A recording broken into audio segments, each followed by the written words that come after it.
Undertale fan games have been a thing of the decade, and I personally am not a fan of many of them, kinda. You see, what consists of a good fan game is potential content or maybe extra fights, or maybe even a backstory to previous fallen humans. The first ever fan game that was released was Undertale Red. In this game, you fight this character called Red. Simple, right? The fighting was simple and easy, and genuinely anyone could play it and not struggle on the boss. Until we get to the rabbit hole of Sans fights. I don't like Sans fights. Undertale fan games have one big major problem, and that's the overuse of Sans fights. Fan games used to be so unique by adding new characters and adding new alternative universes that were very immersive, but the Sans fan games kinda ruined it for me. It all began with Bad Time Simulator, the first Sans fan game. Well, it wasn't really a fan game, rather it was just a free import and you could just play it. Then another game came out called Then Yet Another Bad Time, which was the first-person POV 3D game, and the rabbit hole just gets worse. So many fights came out instead of unique original fan games with actual story and lore. To this day, we got so many Sans fighting games like Last Breath, Call of the Void, Inktel Sans fights, Eratel Sans fights, Underfell, and fucking Underswap as well. And now, as an FYI, this isn't me shitting on Last Breath. I think the game is wonderful. It has wonderful animations and gameplay mechanics, but my main problem with Sans fighting games are how impossible they are to beat. For example, look at the fight with Inktel Sans.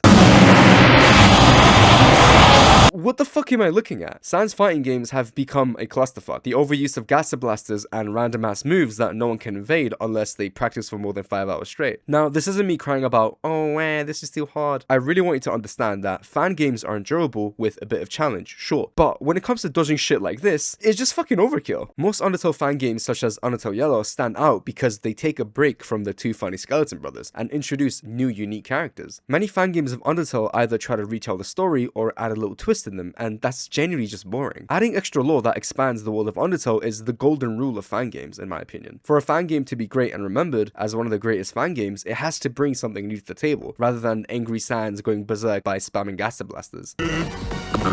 Bad Time Trio, in my opinion, was one of the best memorable Sans fighting games we've ever gotten, and that's because there was more than one boss that you had to fight, which was new and innovative the fan games ever faced. Instead of fighting one character, why not fight 3 main bosses at once? And the music, man, don't even get me started on how good that is. But there are some unique fan games that were released, like Undertale Green.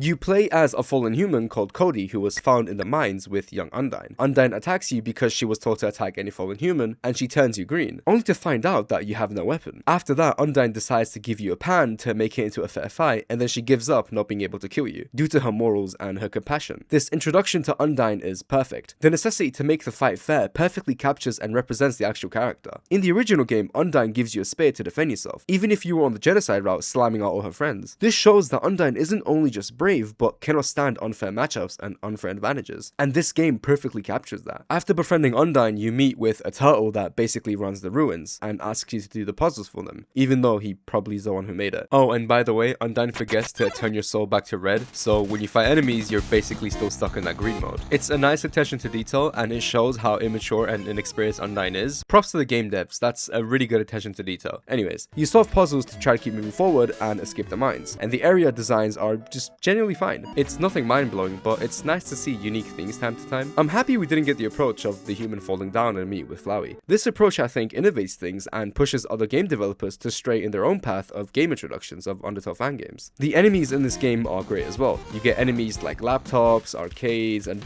even fucking clowns. Also, did I mention that this game has minigames? Yeah, but they're not worth it, trust me. Fuck you. The story of the fan game isn't really all that great. I mean, it's good, don't get me wrong, but it's not an absolute cinema level of storytelling. The main protagonist of this fan game is Cody, and you need to escape the ruins and also find out who released this deadly virus in the underground. If you find out who released the deadly virus, then Undyne will finally make her dad proud and finally love her. Jesus fucking hell, mate. Oh, and this guy is somehow important to the plot. This is Snitch, a ghost that is unable to scare anyone, and then he gets picked on by other ghosts. Snitch scares you at the start and gets sad when you don't give him a backflip and a hug for disturbing you. He then makes you do puzzles and invites you to go to a circus until we get introduced to the bullies. And that's when I told her, you can't tell me what to do. You're a woman. You're the best, Billy. Women are dumb. You know what else is dumb, Trevor? What, bro? Dogs. And squirrels. And boats. I actually like boats. Yeah, boats are fine. I saw a boat today. That's great, bro. So, how was your day? Pretty good, bro. I haven't seen Stitch all day. I'm pretty sure his name's Switch. No, I think it's Stitch. Wanna go look for him? Sure, let's beat him up. Let's hope they don't find us. The ghosts are basically yes men to each other, and they pick on Snitch because Bob is fun. That's it. That's literally their only reason. You then basically ran into them in the circus, and you tell Snitch to basically stand up for himself. And you have to do the dirty work that Snitch has to do, and basically finally convince Snitch to speak up and stop being a little bitch. After you help Snitch to build up confidence and speak for himself, we then cut to a cutscene of Undyne with her dad. Undyne then tells her dad about the human friend they made and they're going to solve the case, but Undyne's father just gets upset and beats the shit out of her.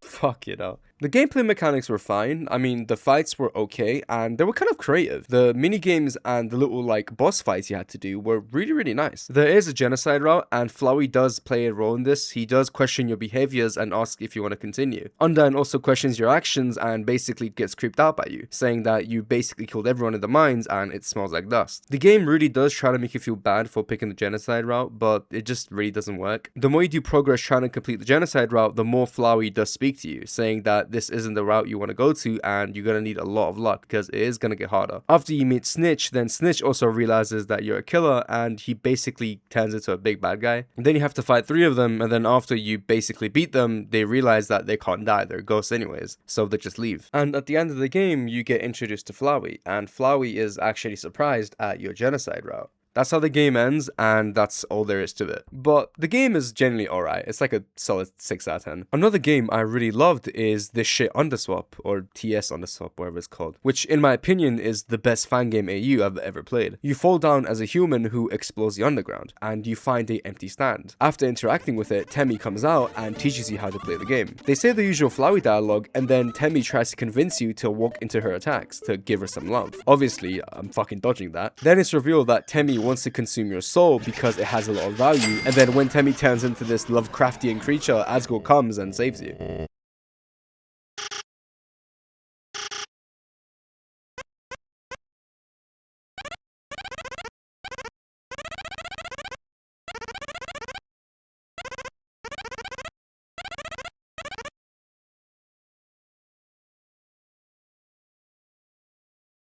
Now, yes, Asgore does look like the nerd emoji here, but that's besides the point. This game has everything great. The fighting mechanics are smooth, and it even has 3D visuals. The enemies are also very unique, and they have amazing attacks. When you explore the ruins with Asgore, you get told to practice on the dummy, and which obviously I said no. Hey, so do you want to practice on the dummy?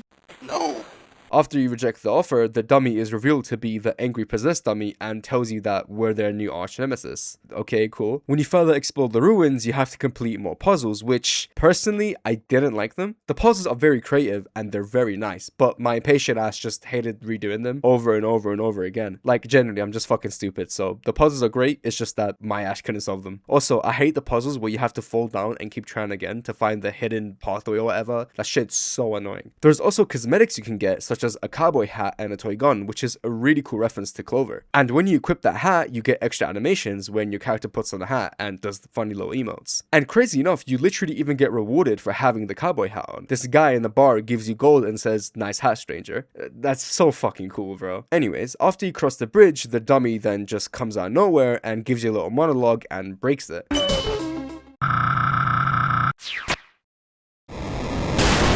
making you fall.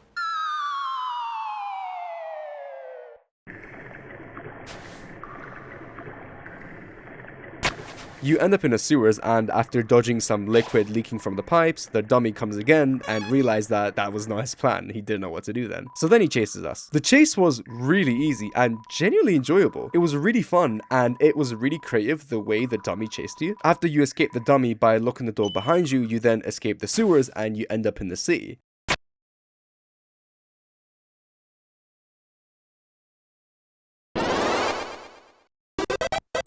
and I really love this part of the game. The city we see in Undertale is never explored, and we rarely get any mention of it. So the fact that this Fangame is going deeper into it and expands the world of Undertale is so fucking cool. Genuinely, the level of effort and detail put into this game is phenomenal. I remember in the live anniversary of Undertale, Toby said that every monster has a house to go to, every monster has a friend to go to, and this Fangame perfectly captures that. When you explore the city, you can do many side quests, like help out the beggar guy from being jumped, and the reason why he's being jumped is because the three of these guys thought that he was flirting with a purple fire girl. Anyways, you have to fight the three, and the fight is so much fun. The game generally pulls you in with the level of character building and exploring, and the fight was really well made. The attacks they throw at you is so creative. I mean, this little jelly guy to the left explodes into more jellies, the main horse in the middle tries to punch you, and I don't know what that guy does, I'll be honest with you. After you help him out, you can also do the Mettaton side quest in the park. And just to get this off my chest, I would fuck the shit out of that ghost. Yeah, anyways. Mettaton notices that there's a human nearby, and because he wants to make it big, he then drags you to the stage and tells you to improv, and he really needs this. So then you and Mettaton are gonna freeball an act, and you can strike a pose, insult, and even flirt. And I'll be honest with you, the interaction you get with Mettaton in this game is, in my opinion, just better than the original game. After you flirt with Mettaton, you call him smelly, and then the show ends. He's just embarrassed. He then thanks you, and as a reward, he then tells you to come meet him in his house, which... don't mind if I do. There are more side quests to do, but they're not really that worth mentioning. When you find Asgore, he's on the phone with a mysterious person, saying how things won't get bad and he has it under control. But the most juiciest part of the game begins here. Once you enter his house, he tells you to go sleep and he's gonna make you some butterscotch pie. And obviously, Asgore being Asgore, he can't fucking cook for shit, so he just burns the pie accidentally. But when you go sleep and get the pie, you can also speak to him on the couch, and then this happens.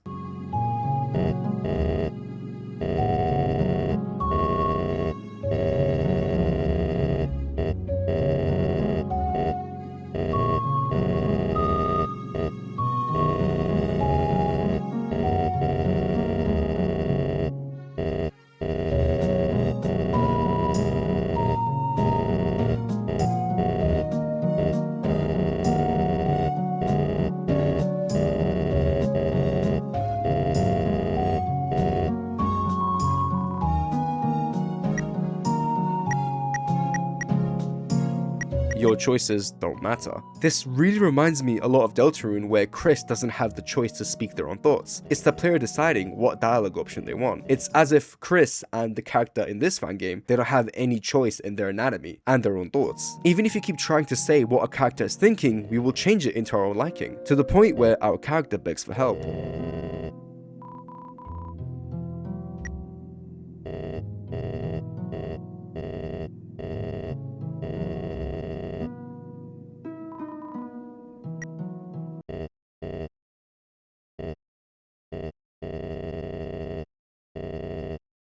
This makes you wonder, why doesn't the character want to go back? Is the lifestyle more promising here than above? Does the character not want to go back with their family, and why? This is for you to decide, and it has a lot of implications. Maybe he doesn't have a happy life above. After that, we follow Asgore to the back of the garden, and unfortunately, we have to fight him.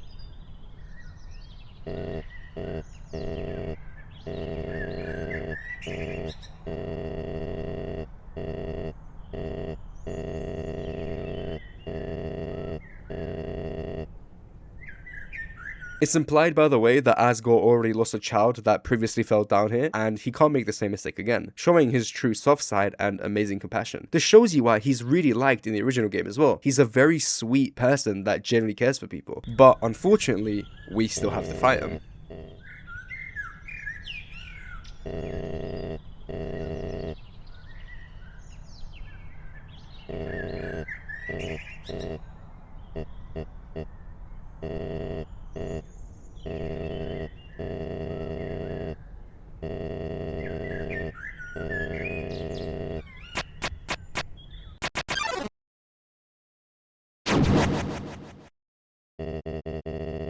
This fight genuinely gave me goosebumps. Whether it's the emotional aspect or whatever it is, this fight genuinely made me feel bad for Asgore. And even the tutorial fight in the actual game didn't make me feel the same way. The fact that you have to calm Asgore down after he gets physically ill, at the memories of the previous fallen child that died, you comfort him.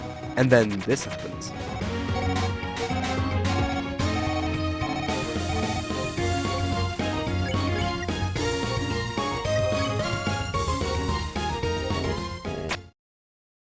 Fighting Asgore was really fun. Dodging his attacks were easy, but some of it was really difficult, which makes me wonder, how hard would Asgore fight us if we were on the genocide route? After choosing to spare Asgore and be nice to him, he kneels and this happens.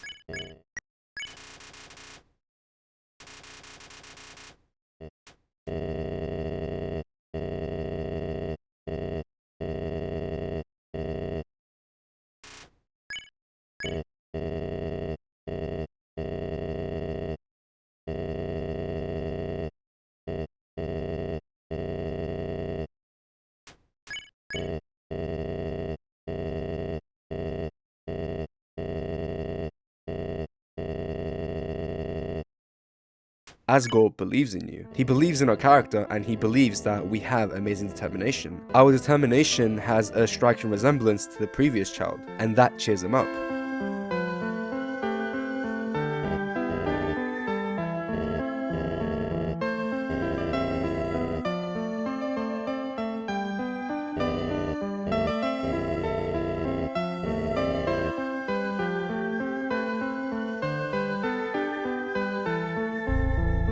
Alright buddy, save the aura for the rest of us. After that, you say goodbye to Asgore and you meet with Temmie once again, only to find out that Temmie isn't a singular creature that wants your soul, but it's a hive mind. But then, a special friend comes to save us.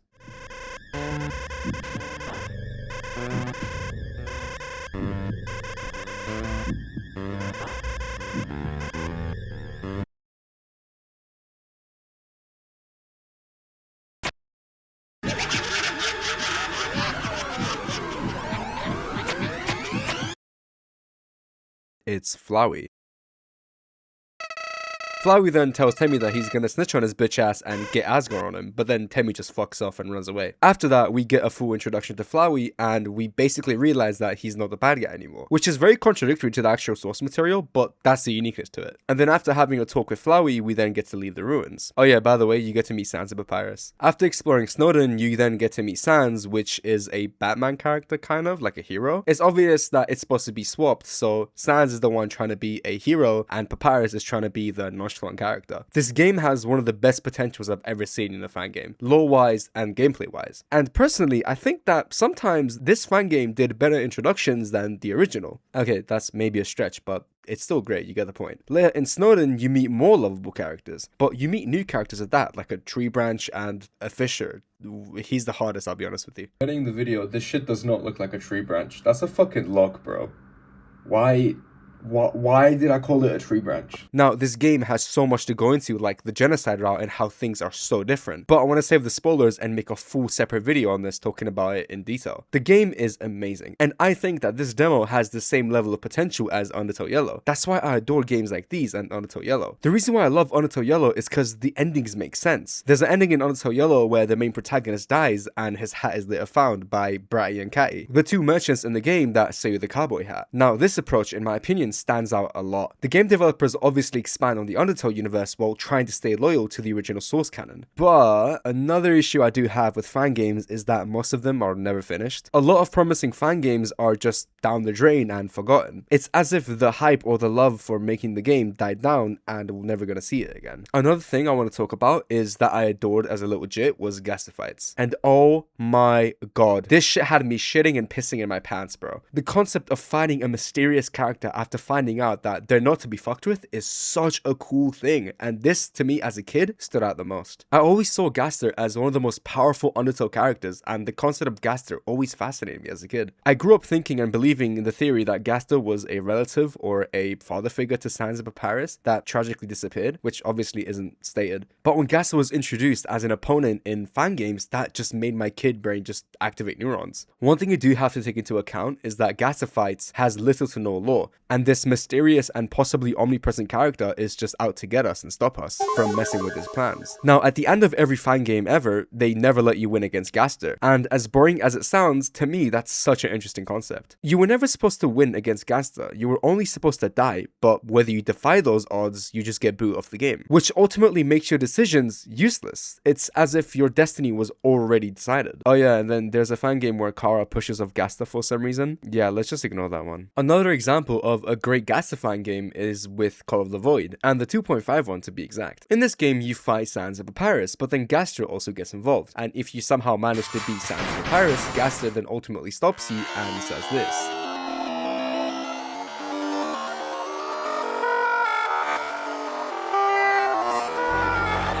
This is a game you aren't supposed to win. It's as if you were never in control if you win or lose, and I love fights like that. There are games that I personally don't like, for example, like Undertale. This game is so mediocre to the fighting and to the storytelling. The main premise is that Sans remembers all the genocide routes and Sans tries to stop you. And the way he goes about it is basically killing the monsters and getting XP. And then when you fight him, it's just absolute bullshit, I'll be honest with you. There are other fan games that are kind of fun called Bergen Truck Simulator, and that's where you drive an actual Bergen truck as Asgore. And there's also Undertale Dating Sim. Alright, bye bye.